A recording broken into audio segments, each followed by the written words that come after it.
Hi everyone, my name is Rachel Benjamin, and I will be presenting the process of conducting a therapy session. This PowerPoint will explore how individuals come to identify the need for therapy, the therapy process, and we're going to explore the 5 stages of the therapy process. Now, individuals tend to seek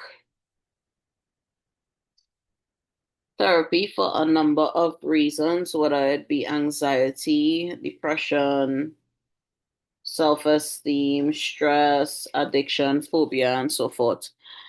Um, Therapy usually provide a safe space for those individuals to examine their feelings, thoughts, and behaviors in order to gain some insight.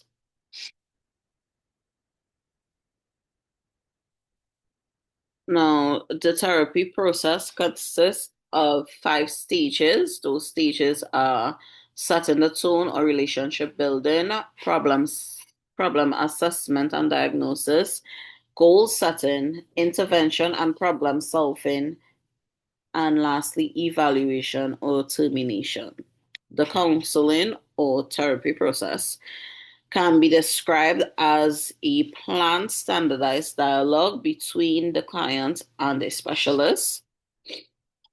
The process usually involves a trained professional that'll help the client to pinpoint roots of difficulties or concerns that they are experiencing. Together, they foster ways to handle and overcome those problems that they have identified.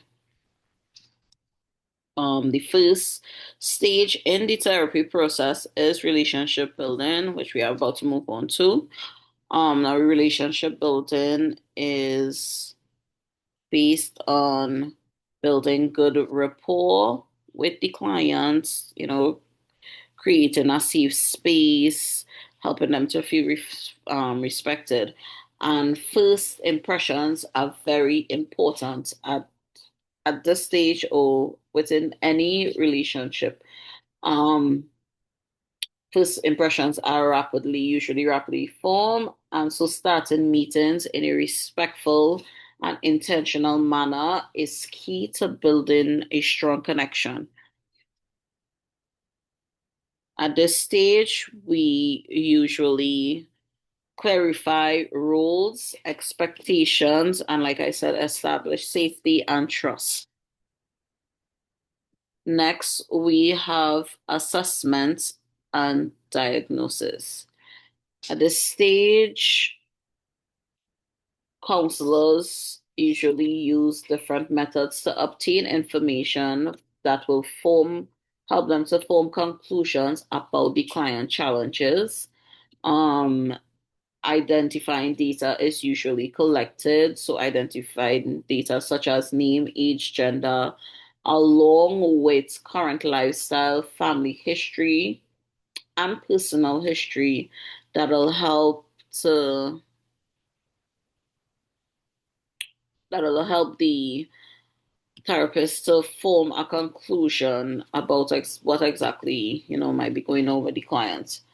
So questions such as what brings you to therapy at this time can help to initiate engagement if the client does not initiate that engagement on their own. Um,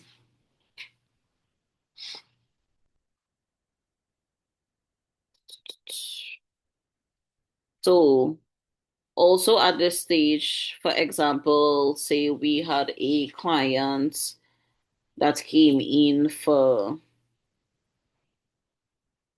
um for burnout. So during the assessment and diagnosis, you would ask questions like, when did you start noticing the signs of exhaustion or mental fog? What exactly is a typical day?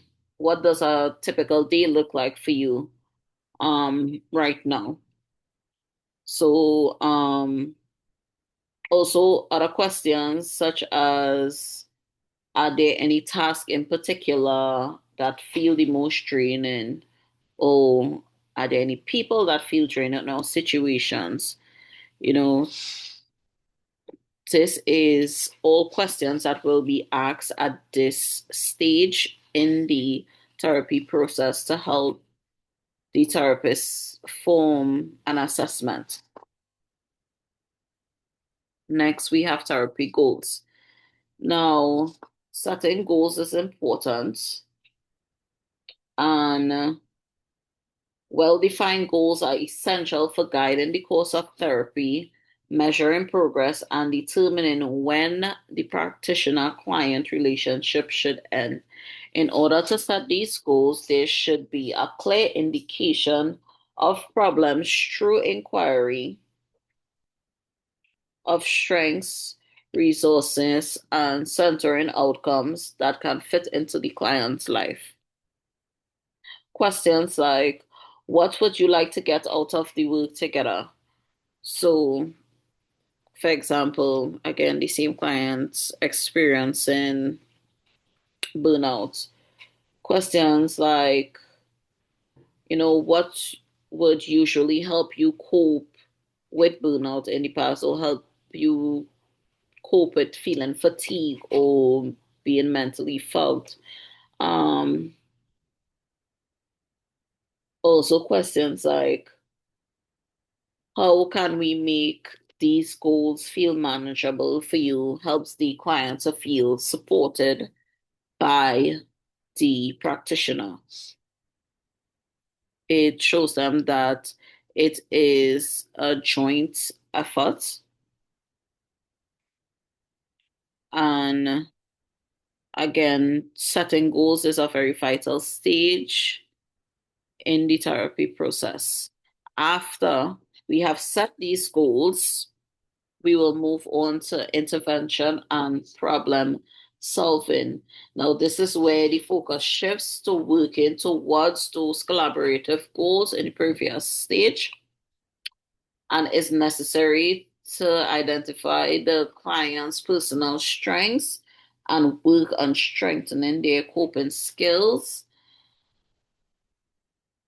It's also necessary for the practitioner to communicate to the client how those strengths and resources can be used to help resolve the challenges that they are facing. So, how to identify client strengths with by asking questions such as, what gives you energy or motivation? So for the client experiencing burnout, after asking, what a typical day looks like for you. Um, we would ask like, what gives you energy or what motivates you during the day? This will help to highlight and reflect on the strengths that the clients possess. Um, it is also helpful to highlight and reflect strengths back to clients with statements such as, I saw how calmly you spoke about what gives you motivation. That shows some emotional balance. This, progress is usually monitored throughout the session, but using these questions or conversations and using formal assessments can really help to identify, client strengths. Next, we have termination and follow up. Now, at the end of the meeting, summarizing what was covered and next steps outlined collaboratively and requesting feedback can ensure that There is clear understanding and interpretation on both ends. Um,